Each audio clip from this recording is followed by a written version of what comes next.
Hello and welcome.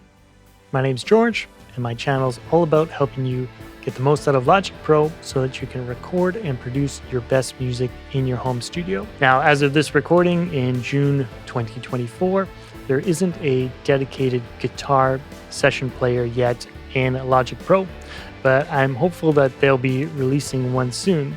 But in the meantime, there is the keyboard player available to you, and you can use that to come up with some guitar parts. So I'm going to show you how to do that. So let's dive.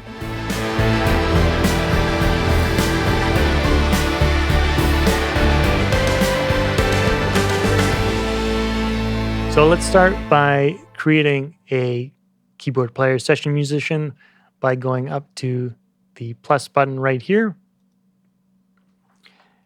And I'm going to go ahead and select keyboard player and hit create.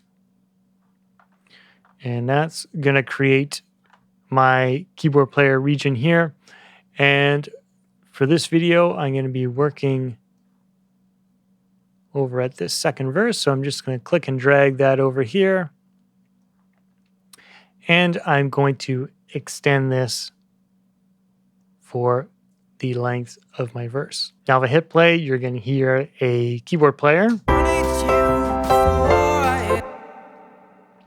And what we're going to want to do is turn that into a guitar instrument. So at the moment, Logic doesn't have the most convincing guitar instruments. So I'm going to use some third-party plugins in Contact for this.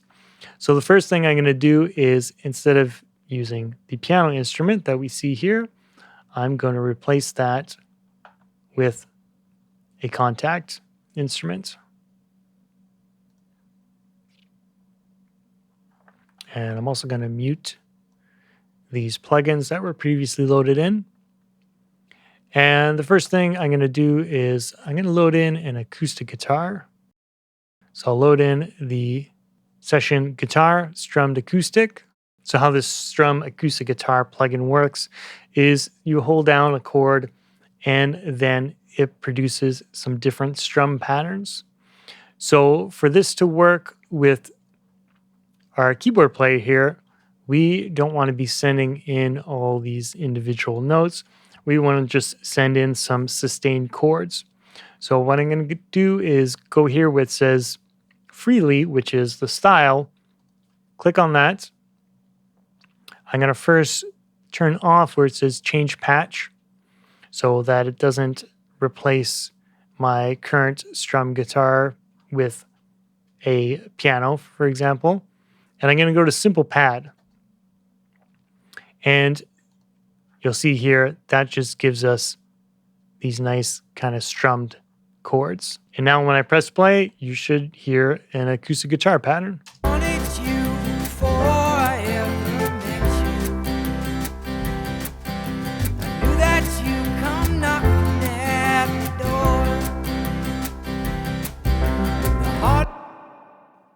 So there you go. And the chords that were produced by the keyboard player are following my chord track that I already inputted up here. And if you want to learn more about the chord track, I have a dedicated video on that I'll link to below. So now if we want to try some different rhythmic patterns, for example, we can go check out maybe the campfire will work for this.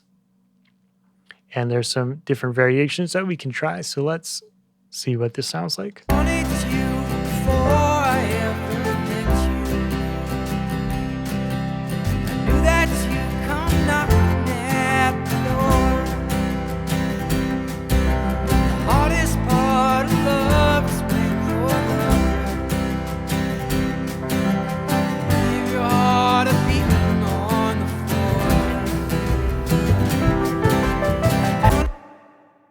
Now you heard that one chord was a little wonky there. So what we can actually do to make sure that that gets played properly is we can right click and convert this to MIDI now. And let's just go check out why that's sounding a little bit off.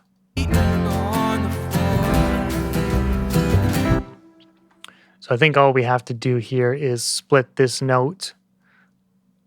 And let's see if that solves that.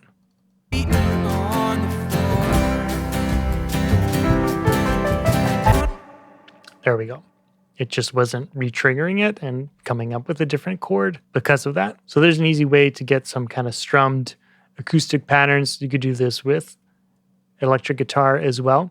But now let's check out some more kind of melodic patterns with, let's say, an electric guitar. So let's go ahead and close this, and let's just duplicate this track. So I'll go up here to duplicate track, and let's rename this.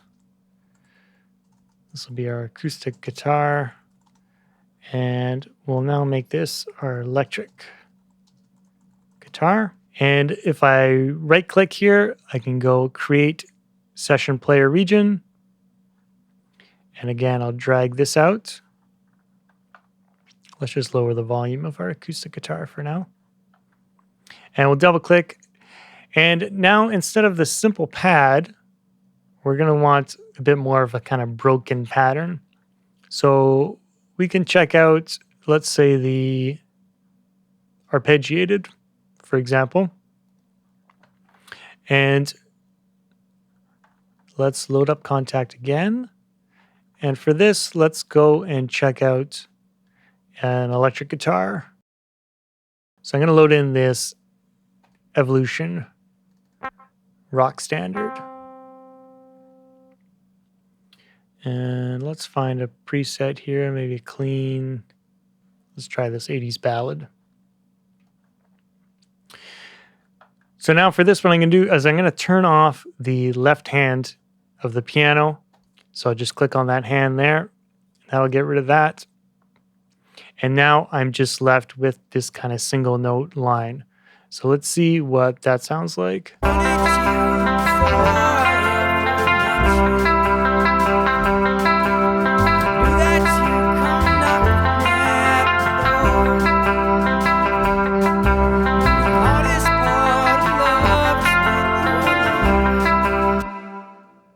Cool. So there's a guitar part, and we can adjust this a little bit.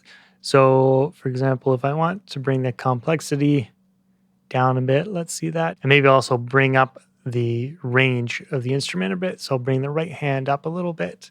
So that'll change where the notes are being played.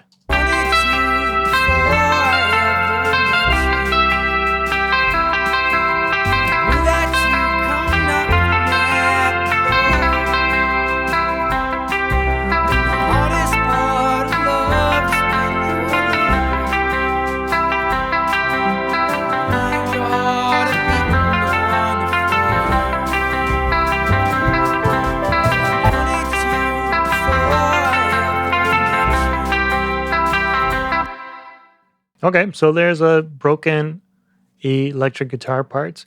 And you can also play around with the Freely keyboard player. Again, we'll just turn off the left hand, and let's see what that sounds like.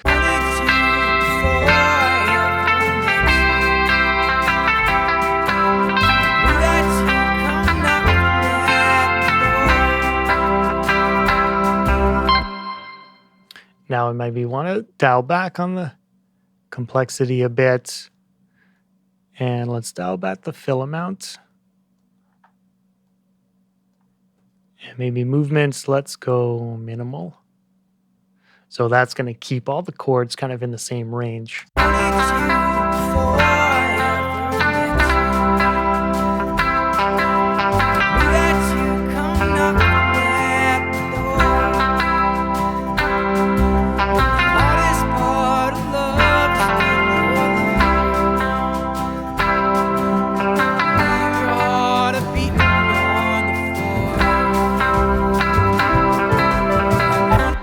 So there you go. So I hope that gives you some ideas on some ways that you can still create some guitar parts using the keyboard player session musician. If you have any questions, please leave those in the comments below. And if you want to improve your workflow in Logic Pro, don't forget to download my free Ultimate Logic Pro Starter Pack. This includes my Logic Pro hotkey cheat sheet, my audio recording checklist, my mixing guide, my gear guide, as well as my Logic Pro session templates. I hope you enjoyed the video, and we'll see you in the next one.